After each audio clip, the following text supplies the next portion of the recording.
मुझे समझ नहीं आती आखिर इंडियंस चाहते क्या हैं, मतलब कि करना क्या चाहते हैं। दी 100 आपको पता ही होगा, जो फॉर्मेट है, इंग्लैंड की एक बहुत बड़ी लीग है, 100 बॉलों का जो फॉर्मेट वाली लीग होती है, उसके अंदर 4 है इंडियन फ्रेंचाइजेस।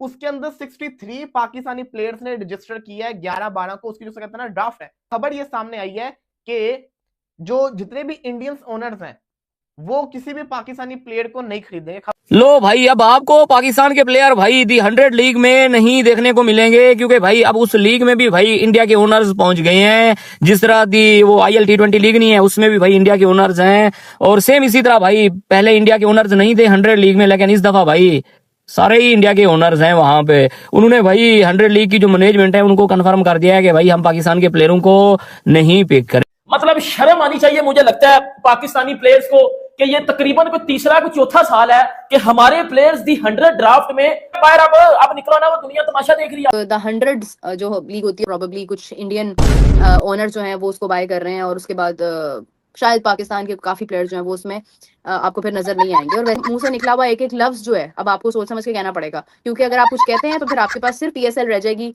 और दैट्स ऑल के फिर PSL के ऊपर ही आपको जो है वो कंसीडर करना पड़ेगा खुद को, क्योंकि बाकी की लीग्स जहां जहां पर इंडियन ओनर्स होंगे आपके रास्ते में मुश्किल आएगी। IPL में तो सबसे पहले ही है कि सिलसिला IPL से शुरू हुआ है कि IPL के अंदर कोई पाकिस्तानी प्लेयर नहीं होता है। अब पाकिस्तान के प्लेयर सिर्फ CPL खेल सकते हैं, वहां पे मेरे ख्याल में नहीं है। वहां पे भी हैं भाई इंडिया के ओनर्स, एक दो हैं, बट BPL है, बांग्लादेश प्रीमियर लीग, ये दो लीग हैं जहां पे भाई पाकिस्तान के प्लेयर खेल सकते हैं, और एक BBL। वहां पे तो भाई हमारे सीनियर प्लेयर को भाई सिंगल ही नहीं देते हैं। खैर छोड़ो। सुपर 8 इंग्लैंड ने भी हमारे ग्रुप में होना है, क्यों कंफ्यूजन मचा रहे हो भाई खबर डाल के? हमारे लड़के सारी सोचों में चले जाएं। अच्छा खैर, एनीवेज, ये कल रात को BBC ने स्टोरी फाइल की है कि जो इंडियन ओनर्स आ चुके हैं 100 के अंदर, 4 टीमें उन्होंने खरीद ली हैं, तो तकरीबन कोई 1000 ऊपर से प्लेयर रजिस्टर हुआ है 100 के अंदर, और उनके एजेंट्स को बोला गया है कि जो 4 टीम है ना, जो इंडियन ओनर्स की, यहाँ से ज्यादा इंटरेस्ट होगा नहीं पाकिस्तानी प्लेयर का। इंडियन मालिक लोग हैं जो ऑन कर रहे हैं दी 100 की टीम्स को, तो वहां पर इसमें कौन सी हैरानी की बात है? ये तो हक है भाई अपना, हमारा क्या है भाई, हमारा इंडियन का पैसा, उनकी मर्जी, वो कहां पे उसको लगाएं कहां पे ना लगाएं। और वैसे भी वो बिल्कुल ठीक लिखा ऊपर भी। देखो सवाल ये भी है कि वो पाकिस्तानी है, पर सवाल ये भी तो है कि इनके जौहर भी तो देख लिया सबने अभी दी 100 में, अभी इसमें BBL में। ये बेसिकली दी 100 वालों को फायदा हुआ है BBL का, कि भाई अपना नुकसान करने से पहले BBL देख लो एक बार, तो वो भी पता लग गया है किसको बॉलिंग से हटाया, किसी को बल्लेबाजी से हटाया, किसी को सिंगल लेने से हटाया। एक वो टेपिया ठीक ठूक कर गया, टेपिया अगर तुम्हारी ऐसी की तैसी एक जगह से रोजी रोटी चल रही थी, पाकिस्तान टीम से भी निकाल रखा हूं, श्रीलंका में भी रोटी खाने का जुगाड़ नहीं हुआ, और इधर से भी जाता रहा मैं। तो भाई टेपिया ने फिर भी ठीक ठाक किया था काम, तो जो दो चार लोग, जो एक दो लोग ठीक कर रहे थे, उनकी भी रोजी रोटी जाती थी इस तोपे की वजह से, उस बबरों की वजह से, और उस व्हाइट लिपस्टिक की वजह से। तो ठीक है, अच्छा काम है, ये बढ़िया चीज है, हमारे पैसे हमारी मर्जी, हम नहीं दे रहे, बात करो। मत बोला करो हम इंडिया से अच्छे हैं, मत बोला करो। मैं आज आपको बता रहा हूं, जीरो हैं हम, जीरो। हमारे 2% का सिस्टम नहीं है इंडिया के आगे। वो कहां से कहां चले गए हैं। T20 की टीम देखो क्या बना के बैठ गए हैं। हमारी ये टीम तो उनके T20 की टीम से मुकाबला नहीं कर सकती। अगर उनकी T20 की टीम से हमारा मुकाबला हो गया, इतना फेंटा लगाना ना उन्होंने, जिंदगी भर याद रखोगे। जितनी दफा खेलोगे उतनी दफा फेंटा लगेगा। पाकिस्तानी प्लेयर्स का बॉयकॉट होगा दी 100 में। बाबर आजम का नाम तो नहीं आया है, एंड रिजवान, बाबर और रिजवान, जिनको लेकर BBL में वो काफी चर्चाओं में थे, और ज्यादातर नेगेटिव चीजें ही थी कि भाई वहां पर उनको इन अ वे एम्बेरस किया जा रहा है, कभी रिटायर्ड आउट, कभी स्टीव्स में सिंगल ऑफर नहीं करते हैं, तो कहीं ना कहीं ये है। बट ये क्या है? ऐसे तो पाकिस्तानी क्रिकेट खत्म हो जाएगी, प्लेयर्स को पैसा ही नहीं मिलेगा, क्योंकि मेजर क्रिकेट लीग जो USA की है उसके अंदर इंडियंस, CPL के अंदर इंडियंस, साउथ अफ्रीका के अंदर इंडियंस, IL T20 के अंदर इंडियंस, इसके अलावा न्यूजीलैंड की लीग शुरू होने जा रही है, उसमें भी इंडियंस आएंगे। बिग बैश अपनी 2 फ्रेंचाइजीज जो है वो इंडियन ओनर्स को देने जा रहा है, वहां भी जिसको कहते हैं इंडियंस। तो पाकिस्तान कहां क्रिकेट खेलेगा? अब इसके ऊपर माइकल वॉगन कहते हैं, the England cricket board need to act fast on this. जल्दी से ECB को इसके ऊपर एक्ट करना चाहिए। दे ओन द लीग, जो असल लीग है वो तो ऑन ECB करता है, and this should not be allowed to happen. और ये नहीं होना चाहिए भाई साहब। The most inclusive sports in the country is not one that allow this happen.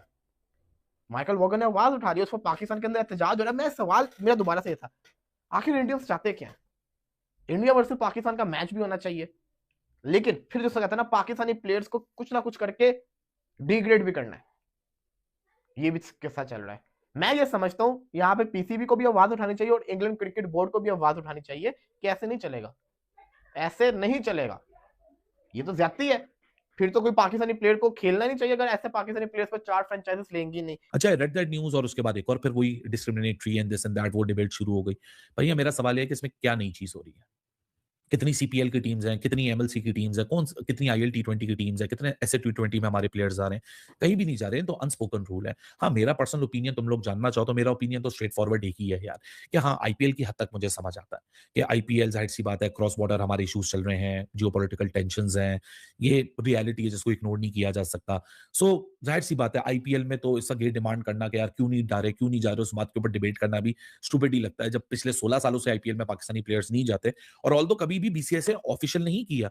आप मुझे बीसीसीआई की एक स्टेटमेंट निकाल के दिखा दो जहां उन्होंने कभी बोला कि हम पाकिस्तानी प्लेयरों को नहीं बुला रहे या पाकिस्तानी प्लेयरों के ऊपर ऑफिशियली बैन है। वो तो हमेशा से वही नैरेटिव है, और ऑफिशियल नैरेटिव भी है कि जी ना वो रजिस्टर करते, शुरू के वक्त रजिस्टर करते थे तो ओनर्स नहीं पिक करते थे, फिर उन्होंने रजिस्टर ही करना बंद कर दिया। सो आईपीएल की हद तक मुझे समझ आता है, आईपीएल के बियॉन्ड मुझे समझ नहीं आता। हाँ, बस आईपीएल के बियॉन्ड फॉर एग्जाम्पल कोई ले लेता है तो फिर वो पंगा होता है कि अवाम उनके पीछे पड़ जाती है कि यार आप इंडियन ओनर्स, आपने पाकिस्तानी को ले लिया ही ले लिया। वो भी वहां तक जो लाइमलाइट में होती है, हालांकि खामोशी से बहुत सारी टीमें हो जाती हैं। अब जैसे किसी को ये पता भी नहीं है, ये सब मुंबई इंडियन जो एमएलसी की जो टीम है, उसमें पाकिस्तानी प्लेयर हाइड अप हुए हैं, साइंड अप है, प्रॉपर्ली साइंड अप है। It may sound surprising to you. CPL में अभी रिसेंटली 2025 में ये मई के कॉन्फ्लिक्ट के बाद मोहम्मद आमिर और Usman Tariq Trinidad and Tobago night Riders के केआर ग्रुप के लिए खेले। फिर एमएलसी के अंदर मुसलसल हमाद आजम, एहसान आदिल, शयान जहांगीर जो तीनों पाकिस्तानी हैं वो खेलते हैं। फिर बाद में हसन खान भी एमएलसी में टीमों के लिए रजिस्टर होते हैं जो कि इंडियन ओन्ड है। लेकिन क्योंकि हमारी लाइमलाइट नहीं जाती ना, सीपीएल पे लाइमलाइट नहीं जाती, एमएलसी पे लाइमलाइट नहीं जाती, और वो हमारे टाइम जोन में नहीं है, तो उस पर बहस नहीं होती। तो सबका नजर आईएल टी20, ऐसे टी20 और 100 के ऊपर रहता है। देखें, ओपिनियन तो मेरा अपनी जगह पे, लेकिन एक हकीकत ये भी है कि 100 वालों के पास, जो यूके वाले हैं, ये भी कोई इतने ज्यादा दूध के धुले नहीं है। पहले तो इस स्टोरी के ऊपर जो बीबीसी की स्टोरी आई है, इस स्टोरी को फिल वक्त इंग्लिश क्रिकेट बोर्ड ने 100% डिनाई कर दिया है। इंग्लिश क्रिकेट बोर्ड ने रिचर्ड गोल्ड, जब लास्ट ईयर ये डील हुई थी, जब इन्होंने फैसला किया था कि हम अपनी लीग को प्राइवेटाइज करेंगे, तो इंग्लैंड क्रिकेट बोर्ड से सवाल हुआ था कि यार एक अनस्टेटेड सा रूल है कि इंडियन ओनर्स पाकिस्तानी प्लेयरों को नहीं लेते, और 100 की टैगलाइन है कि 100 is inclusive for everyone, diversity है, इट इज फॉर एवरीवन, तो कैसे आप लोग सस्टेनेबल बना पाओगे? तो रिचर्ड गोल्ड ने लास्ट टाइम ये बात की थी कि नहीं जी, मैं आपसे गारंटी लेता हूं कि ऐसा कुछ नहीं होगा, ये इनएक्सक्लूसिविटी जो क्या कहते हैं इंग्लिश क्रिकेट बोर्ड की है वो हमेशा कायम रहेगी। सो 19 फरवरी को ये स्टोरी आई। इस स्टोरी के फौरन बाद इंग्लिश क्रिकेट बोर्ड का भी रिस्पॉन्स आ चुका है।